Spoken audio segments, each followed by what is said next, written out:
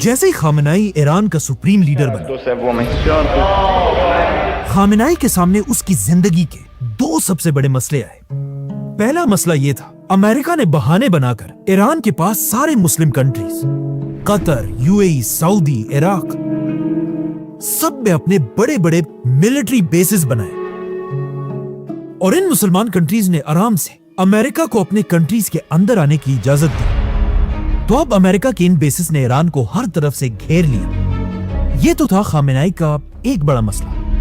लेकिन दूसरा मसला यह था कि जब खामेनेई सुप्रीम लीडर बना, उसके कुछ ही अरसे बाद ईरान से बहुत दूर इजराइल का भी एक नया लीडर तेजी से सामने आ रहा था और इजराइल का यह लीडर आगे जाकर खामेनेई की जिंदगी का सबसे बड़ा दुश्मन बना और इस लीडर का नाम था Benjamin Netanyahu. America and Israel must stand together. जैसे ही नेतन्याहू इजराइल का प्राइम मिनिस्टर बना, वो पहले ही दिन से अपनी हर स्पीच में कहा करता था कि दुनिया में दो मुसलमान लीडर्स ऐसे हैं जिन पर पूरी दुनिया को मिलकर हमला करना चाहिए। इराक का Saddam Hussain, If you take out Saddam's regime, I guarantee that it will have enormous positive reverberations on the region. और ईरान का supreme leader Ayatollah Khamenei. And to stop atomic bomb scientists, well, they're gone too. अब Netanyahu तो पहले ही दिन से किसी तरह Iraq और ईरान पर हमला करना चाहता था, जिसके लिए उसे सुपर पावर अमेरिका की मदद की जरूरत थी। तो अब नेतन्याहू दुनिया में एक ऐसे बहाने का इंतजार कर रहा था जिससे वो किसी तरह अमेरिका के साथ इन दोनों मुल्कों पर हमला करे। और आखिर अचानक एक दिन ऐसा ही हुआ। आज से 25 साल पहले अमेरिका के वर्ल्ड ट्रेड सेंटर्स पर हमला हुआ, Our very freedom came under attack. जिसमें हजारों अमेरिकन मारे गए और अमेरिका का बच्चा बच्चा इस हमले का बदला लेने के लिए तैयार था। तो अब इस हमले के बाद पूरी दुनिया को यह बात क्लियर हो चुकी कि अमेरिका अब एक जख्मी शेर की तरह दुनिया में किसी पर भी कभी भी हमला कर सकता है। And we responded with the best of America. तो सबसे पहले अमेरिका ने अफगानिस्तान पर हमला किया। The United States military has begun strikes in Afghanistan. लेकिन जब अमेरिका अफगानिस्तान में बिजी था, इजराइल का नेतन्याहू बार बार अमेरिका पर प्रेशर डाल रहा था कि वो अफगानिस्तान के साथ साथ इराक के सद्दाम हुसैन पर भी हमला करे। The nuclear threat from Iraq. I think the choice of Iraq is a good choice. It's the right choice.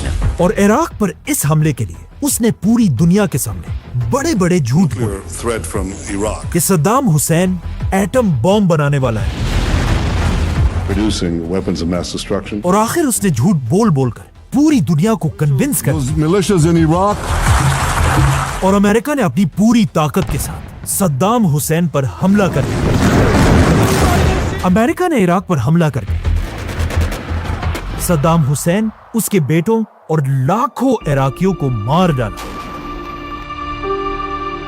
और पूरे इराक पर कब्जा कर लिया। लेकिन इसके बाद पूरी दुनिया ने देखा कि इराक के पास असल में कोई एटम बॉम्ब था ही नहीं, बल्कि यह हमला अमेरिका और नेतन्याहू ने झूठ बोलकर किया। The United States must destroy the same regime. और आगे जाकर उन्होंने ये बात खुद भी मानी कि उन्होंने इराक में लाखों लोगों को बगैर किसी वजह के शहीद किया था। The war in Iraq was a big fat mistake. George Bush made a mistake. लेकिन पूरे इराक को तबाह करने के बाद भी नेतन्याहू को थोड़ी सी शर्म भी नहीं आई और वो रुका नहीं, बल्कि एटम बम का दोबारा सेम झूठ अब वो ईरान के बारे में भी बोलने Iran लगा could produce a nuclear weapon in a very short time. और एक बार फिर अमेरिका पर प्रेशर डालने लगा कि अब वो इराक के बाद ईरान पर भी हमला करे। Encapsulated in one word, Iran. लेकिन नेतन्याहू की इन चालाकियों को देखकर ईरान के सुप्रीम लीडर खामेनेई ने एक ऐसा काम किया जिसने नेतन्याहू के सारे ख्वाब तोड़ कर रख दिए। अचानक ईरान के सुप्रीम लीडर ने ऐलान किया कि ईरान कभी भी एटम बॉम्ब नहीं बनाएगा, क्योंकि इस्लाम में एटम बम बनाना ही हराम है। ममनू है, हराम है। तो अब इजराइल अपना सर पकड़कर बैठा हुआ था कि वो कौन से नए बहाने से ईरान पर हमला करें। लेकिन इराक के झूठ के बाद अब कोई भी उनकी बात मानने को तैयार नहीं था और इस तरह आयतुल्लाह खामेनाई ने अपने मुल्क ईरान को बचा लिया। लेकिन इसके कुछ साल बाद जब एक बार फिर नेतन्याहू इजराइल का प्राइम मिनिस्टर बना,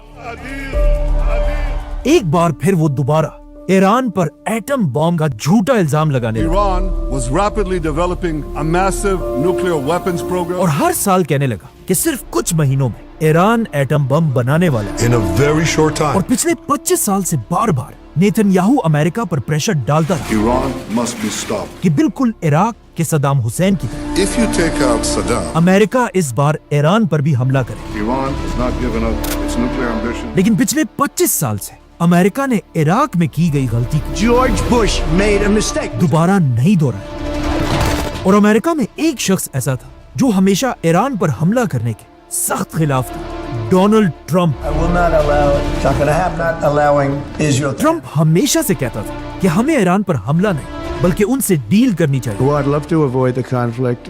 लेकिन जब भी अमेरिका और ईरान किसी भी डील के लिए आपस में मीटिंग करते थे, negotiate a peaceful resolution. Israel हमेशा इस मीटिंग को खराब करने की कोशिश करता रहता था। Iran has not given up. आखिर जब आज से कुछ साल पहले ट्रंप अमेरिका का नया प्रेसिडेंट बना, नेतन्याहू अब ट्रंप पर भी ईरान पर हमले के लिए प्रेशर डालने लगे। Iran must be stopped. लेकिन ट्रंप ईरान पर हमला करने के लिए तैयार नहीं था। अब जब अमेरिका ईरान पर हमला नहीं कर रहा था, आज से 2 साल पहले इजराइल के फॉर्मर प्राइम मिनिस्टर ने एक इंटरव्यू में कहा who was the 13th Prime Minister of Israel. कि अब और हमारा बर्दाश्त खत्म हो चुका है। And I'll say straight at this point, we need to topple the Iranian regime. Iran बिल्कुल एक ऑक्टोपस की तरह है, Against Iran, and I called it the octopus. जिसका सर खुद ईरान है और उसके हाथ इजराइल के हर तरफ फैले हुए हैं। With its arms all across the Middle East. पिछले 25 साल से हम इस ऑक्टोपस के एक एक हाथ से अलग अलग लड़ रहे हैं, Fighting those fingertips of the octopus. लेकिन अब हम और इन हाथों से नहीं बल्कि सीधा ऑक्टोपस के सर पर वार करेंगे। The goddamn head of the octopus. और इस ऑक्टोपस का सर है ईरान का supreme leader Ayatollah Khamenei. To topple the goddamn head of the octopus. मतलब आज से 2 साल पहले इजराइल ने अपनी पूरी ताकत के साथ अमेरिका पर प्रेशर डालना शुरू कर If I दिया had to say what is our greatest challenge in the Middle East, one word, Iran. कि वो अपनी पूरी ताकत के साथ ईरान पर हमला करे। लेकिन ट्रंप का तब भी वही पुराना स्टांस था। यहां तक कि कहा जाता है नेतन्याहू के प्रेशर से तंग आकर एक दिन डोनाल्ड ट्रंप ने अपने सोशल मीडिया पर नेतन्याहू के खिलाफ एक पोस्ट भी शेयर की। The president-elect shared a video criticizing Israeli Prime Minister Benjamin Netanyahu. He's a deep, dark son of a bitch. कि नेतन्याहू अमेरिका को ईरान से जंग के लिए मजबूर कर रहा है। इस पोस्ट के बाद ट्रंप ने इजराइल के खिलाफ ये भी कहा, But I'm not allowing Israel to annex the West Bank. और जब इजराइल ने कतर पर हमला किया तब भी ट्रंप ने नेतन्याहू के खिलाफ ये कहा। I was very unhappy about it. और फिर नेतन्याहू को अपने ऑफिस बुलाकर पूरी दुनिया के सामने नेतन्याहू से कतर के अमीर को फोन कराया और पूरी दुनिया के सामने नेतन्याहू से माफी मंगवाई। We had a phone call today just to. Netanyahu has apologized to the Emir of Qatar. इन सारे बातों से ऐसा लग रहा था कि नेतन्याहू ट्रंप को कंट्रोल नहीं कर सकेगा और ट्रंप अपने 25 साल पुराने स्टांस पर ही खड़ा रहेगा। But I'm not allowing Israel to annex the West Bank. लेकिन फिर आखिर ऐसा हुआ क्या कि अचानक ट्रंप ने अपने 25 साल की बातों को भुलाकर नेतन्याहू की बात मान ली और ईरान पर हमला कर The दिया। United States is ramping up its attacks on Iran.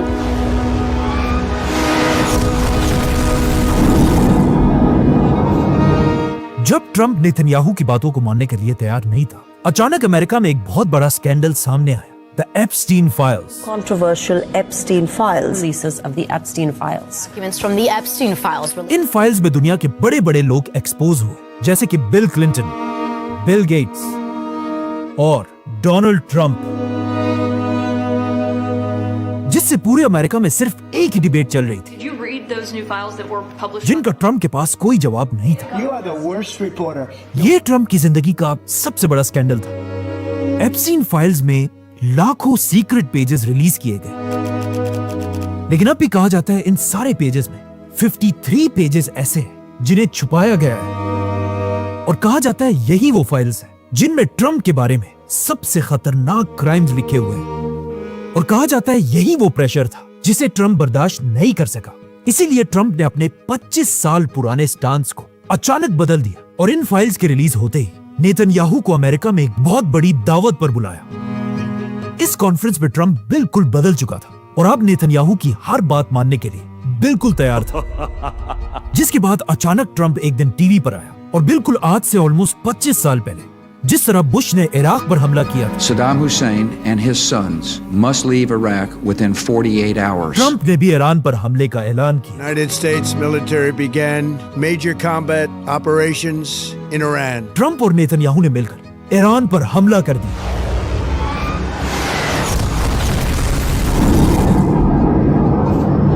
और पहले ही दिन ईरान के एक स्कूल में 160 बच्चियों को शहीद कर दिया। और जैसे ही जंग शुरू हुई, ईरान को भी फाइनली मौका मिला कि वो अमेरिका के उन बेसिस को टारगेट करे जो इससे 40 साल पहले अमेरिका ने मुसलमान कंट्रीज में बनाए थे। कुछ लोग आज ये भी कह रहे हैं कि ईरान क्यों इन मुसलमान कंट्रीज पर हमला कर रहा है। लेकिन सवाल ये नहीं है कि ईरान क्यों इन कंट्रीज पर हमला कर रहा है, बल्कि सवाल ये है कि आखिर 40 सालों से इन मुसलमान कंट्रीज ने अमेरिका की फौज को अपने मुल्कों में रहने की इजाजत क्यों दी है। ये वही बेसिस थे जिनसे अमेरिका पूरी मुसलमान दुनिया को हर वक्त धमकाता रहता था। Major combat operations in Iran. इसीलिए आज ईरान ने एक एक करके इन सारे बेसिस पर हमला किया।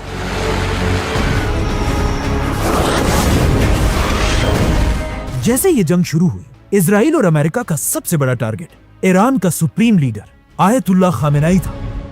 और इस बात का ईरान की फौज को भी अच्छी तरह पता था। इसीलिए कहा जाता है खामेनेई को उसी के ऑफिस के नीचे एक बंकर में सेफ रखा गया था। लेकिन जंग के अगले ही दिन सुबह 6 बजे इजराइल के 200 फाइटर जेट्स तेजी से ईरान के कैपिटल की तरफ रवाना हुए।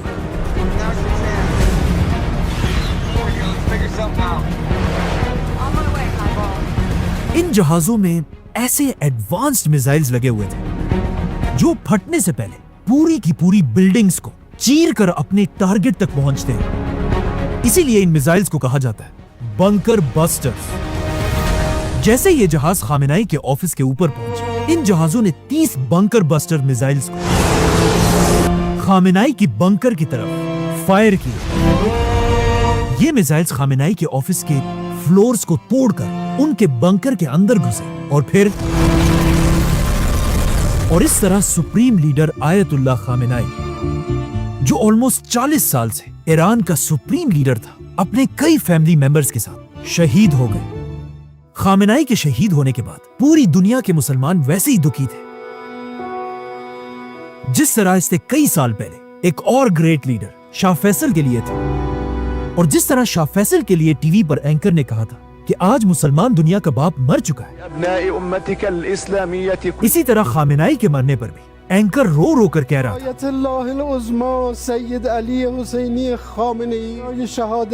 आज दुनिया में 2 बिलियन मुसलमान हैं और इनके मुकाबले में छोटा सा इजराइल, जिसने मुसलमान दुनिया के सेंटर में घुसकर एक बार फिर मुसलमान लीडर को मार डाला। Ayatollah Khamenei is dead. और दुनिया के 2 बिलियन मुसलमान कुछ नहीं कर सके। और रसूलुल्लाह सल्लल्लाहु अलैहि वसल्लम की हदीस बिल्कुल सही थी कि एक दिन मुसलमान होंगे तो बहुत ज्यादा, लेकिन उनकी दुनिया में कोई औकात नहीं होगी। और वो ऐसे ही होंगे जिस तरह पानी के ऊपर गंद और झाग होती है। और ये कहानी यहाँ खत्म नहीं होती, बल्कि Iraq, Final moments with ladies and gentlemen, we got him. Libya, Syria, Yemen और अब ईरान को तबाह करने के बाद इजराइल के लीडर्स पहले ही बता चुके कि उनका अगला टारगेट कौन होगा। Turkey is the new Iran. एक बात कंफर्म है कि जब नेक्स्ट मुसलमान लीडर को टारगेट किया जाएगा, तब भी मुसलमान कुछ नहीं कर पाएंगे।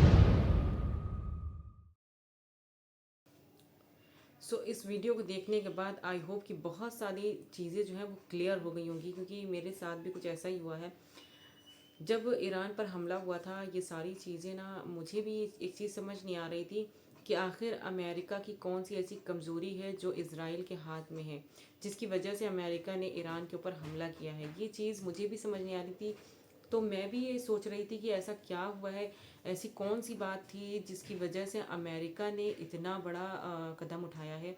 तो आज इस वीडियो को देखने के बाद मुझे समझ आ गया है कि एप्स्टीन फाइल्स में जिन बड़े बड़े लोगों का नाम आया था उसमें डोनाल्ड ट्रंप का भी नाम आया है, और कुछ न कुछ तो ऐसा बहुत भयानक है जिसकी वजह से इतना बड़ा कदम अमेरिका ने उठाया है। अमेरिका ने इज़राइल की बात को माना, जो कि 25 साल से वो इस चीज़ को डिनाई कर रहा था, उस चीज़ को मान नहीं रहा था इस बात को, लेकिन एकदम से ऐसा क्या हो गया जिसकी वजह से अमेरिका ने इज़राइल के साथ मिलकर ईरान के ऊपर हमला किया है। तो एप्स्टीन फाइल्स में जिन जिन लोगों के नाम आए हैं, जिन जिन लोगों के खुलासे हुए हैं, वो तो हम सब ने देखे हैं, लेकिन कुछ न कुछ ऐसा अभी बाकी है जो कि अभी सामने नहीं आया है। कुछ न कुछ ऐसा अभी भयानक है जो अभी सामने नहीं आया, जिसको छुपाने के लिए, जिसको दबाने की कोशिश की जा रही है, जिसको छुपाने के लिए डोनाल्ड ट्रंप ने इतना बड़ा फैसला किया है। तो ये चीज़ तो इस वीडियो को देखने के बाद पता चल गई है। और रही बात मुसलमानों की, तो पूरे वर्ल्ड में इतनी मुसलमान कंट्रीज़ होने के बावजूद भी कोई कुछ नहीं कर पा रहा है, कोई कुछ नहीं कर रहा है। और ईरान ने बहुत अच्छा किया, जो कि मुझे लगता है ऐसा कि ईरान ने अगर मुसलमान कंट्रीज़ पर हमला किया है वो इस बेस पे किया था कि अमेरिका के सारे बेसिस हर कंट्री में, हर मुसलमान कंट्री में बने हुए थे, तो उन लोगों ने ऐसा अलाउ क्यों किया। तो इसलिए ईरान ने इन कंट्रीज़ पर हमला किया था, जैसे कि दुबई, कतर, बहरीन, इन सारी जगहों पर ईरान ने इसीलिए हमला किया था। लोग ये कह रहे थे, बहुत सारे लोग ये कह रहे थे कि मुसलमान होकर मुसलमान कंट्रीज़ पर हमला क्यों किया। तो वो बेस यही था हमला करने का कि मुसलमान जो लोग हैं, जो मुसलमान कंट्रीज़ हैं जिनके पास पावर है, उन्होंने ऐसा किया ही क्यों, उन्होंने ऐसा बेस बनाया ही क्यों, अमेरिका को क्यों बेस दिया, क्यों जगह दी उनको, इनकी फ़ौज को, कि वो अपनी जगह, अपनी कंट्री से वो लोग हट करके मुसलमान कंट्रीज़ में आ करके वो लोग वहाँ से हमला कर रहे हैं, वहाँ से हमला करवा रहे हैं। तो ये सारी चीज़ें जो है मुसलमान कंट्रीज़ को सोचना चाहिए, जिनके पास पावर है, जिनके पास ओहदा है, जो मुसलमान कंट्रीज़ में बादशाह बने बैठे हुए हैं, उनको ये सारी चीज़ें देखना चाहिए। लेकिन कोई कुछ नहीं कर रहा है, वो चुपचाप सब हाथ पे हाथ रखे बैठे हुए हैं। तो बस आज की वीडियो में इतना ही। आई होप कि आपको आज का वीडियो बहुत पसंद आया होगा। अगर पसंद आया है तो प्लीज़ चैनल को सब्सक्राइब कर दीजिएगा और इस वीडियो को ज़्यादा से ज़्यादा शेयर करिएगा। तो मिलते हैं नेक्स्ट वीडियो में, तब तक के लिए अल्लाह हाफ़िज़।